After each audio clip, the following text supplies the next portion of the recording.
সিঁড়ি স্টেশন মোড়ের কাছে এই কুকুরটির রাতের বেলাতে কোনোভাবে ফেলে দেওয়া কাঁচ পায়ে গেঁথে ভেন কেটে যায়। সারা রাত বীভৎস ব্লিডিং হতে থাকে।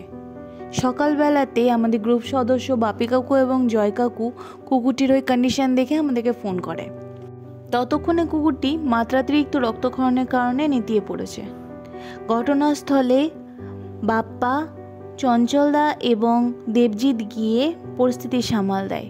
পায়ের ভেনের কাছে থেকে কাঁচ বার করা হয় এবং ওখানে 4টি সেলাই করতে হয়।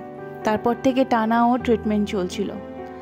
খুশির খবর যে বর্তমানে কুকুরটি সম্পূর্ণ ভালো আছে, ওর জায়গা শুকিয়ে গিয়েছে এবং আমরা স্টিচও কেটে দিয়েছি। একটু সাবধান হবেন, কাঁচের টুকরো, কাঁচ ভাঙা এদিক ওদিক ফেলবেন না, প্রপার জায়গাতে ফেলুন।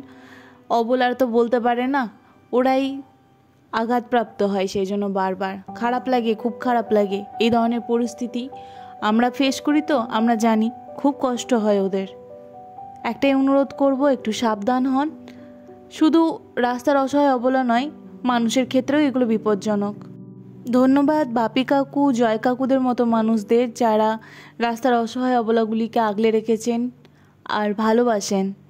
শুধু খবর দিয়েছেন তাই নয়, ওনারা পরবর্তীকালে কুকুরটি দেখভাল করেছেন, খাবার দিয়েছেন এবং আগলে রেখেছেন। আমরা সেলাই করে আসার পর ওনারাই কুকুরটিকে নিয়মিত খাবার দিতেন এবং অ্যান্টিবায়োটিক খাওয়াতেন।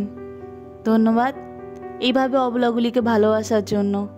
আর ধন্যবাদ আপনাদের যারা আমাদেরকে এত এত ভালোবাসা দিচ্ছেন, আশীর্বাদ দিচ্ছেন। আপনাদের সাপোর্ট ছাড়া এইভাবে আমরা কাজ চালিয়ে যেতে পারতাম না।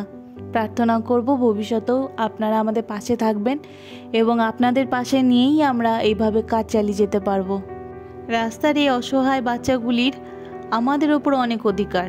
আমরা ট্রিটমেন্ট করতে গেলে তাদেরকে কোলে নিতে হয়, তাদেরকে আদর করতে হয়, তারপর আমরা ট্রিটমেন্ট করতে পারি।